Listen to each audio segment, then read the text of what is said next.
Hi friends, this is Jay from Photoculus Institute of Photography. Today we are going to talk about image sensor. Sensor is the most important part of your camera and it helps us to register light. If we talk about sensors, the sensors are made up of very tiny pixels and these pixels are building blocks of the sensors.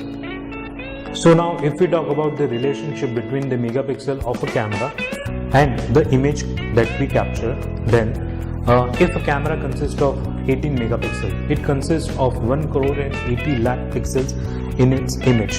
That is a very large amount of data. Because of very much higher amount of pixels, we tend to capture very good clarity in an image. If we talk about the types of sensors, there are two main types of sensors. One is called CCD, that is a charge coupled device, and another is called CMOS, that is CMOS. CMOS stands for complementary metal oxide semiconductor. On this basis, cameras are also mainly divided into two main parts.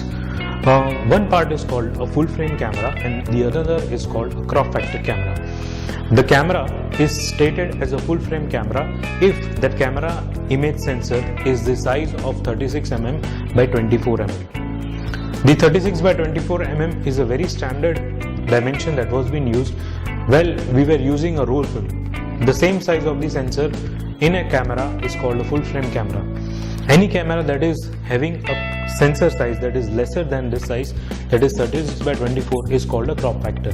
Now if we talk about the difference between a full frame camera and a crop factor camera, the full frame cameras, they are able to give you a very wide shot as compared to a crop factor camera, and the pixels in a full frame camera are also of very high quality as compared to a crop factor camera.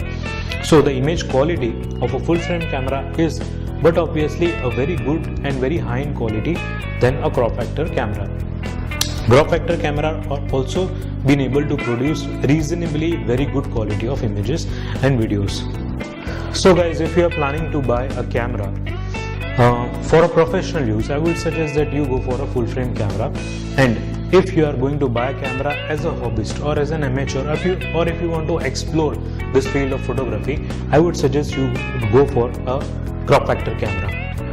Hope you guys have understood well about CCD sensors, CMOS sensors, and also about full frame cameras and crop factor cameras. This information will help you to decide which camera to go for while you're buying a DSLR camera. Hope you guys have enjoyed this video. See you next time. Till then, follow our 3E system, that is educate, experiment and experience. That is our motto at Photoculus.